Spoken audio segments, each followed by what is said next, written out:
Pour étudier la base externe du crâne, il suffit d'enlever la mandibule, de tourner le crâne sur son axe et de l'observer caudalement. Donc, sur cette face, on peut repérer l'os maxillaire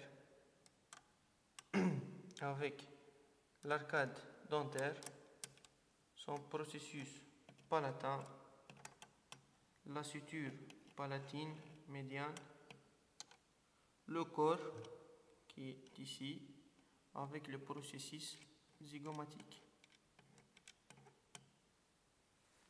En arrière du maxillaire se trouve l'os palatin qui va se souder aux deux processus palatins de l'os maxillaire pour former le palais dur ou palais osseux. En arrière de l'os palatin se trouve le sphénoïde avec son processus ptérygoïde. L'apex du processus ptérygoïde s'appelle amylus ptérygoïdien. Ici. Celle-là, c'est la lame latérale et la lame médiale du processus ptérygoïde de deux côtés. Latéralement, on va trouver que le sphénoïde va se continuer par la grande aile qui va se souder à l'os temporal.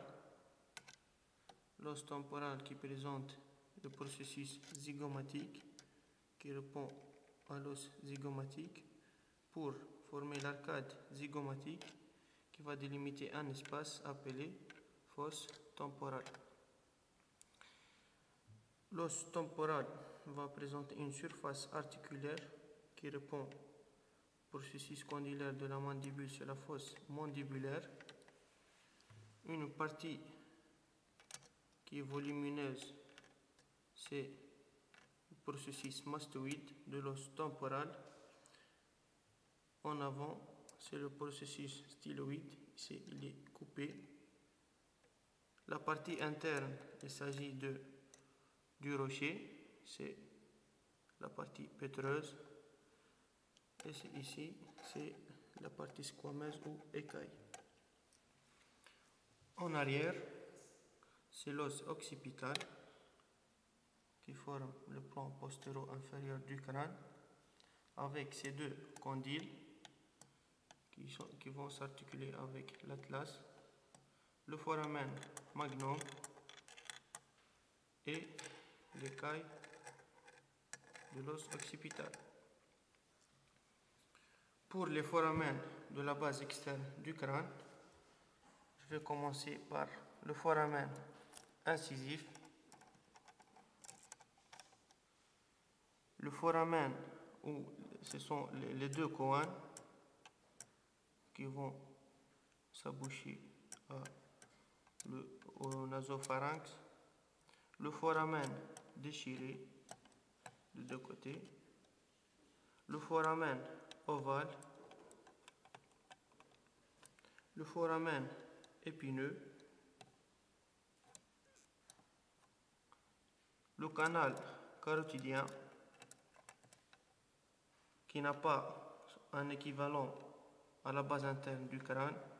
Dans ce canal va passer l'artère carotide interne, puis on va trouver une coude de l'artère carotide interne qui va se présenter horizontalement et pénétrer par le foramen déchiré à l'endocrâne. En arrière, on va trouver la fosse jugulaire qui répond au fond du foramen jugulaire. Entre le processus styloïde et le processus mastoïde de l'os temporal se trouve le foramen stylomastoïdien dans lequel va pénétrer le tronc commun du 7. De part et d'autre du foramen magnum se trouve le canal hypoglosse. Puis, c'est le foramen magnum. Ici, la partie médiane fosse nasale, c'est le vomer.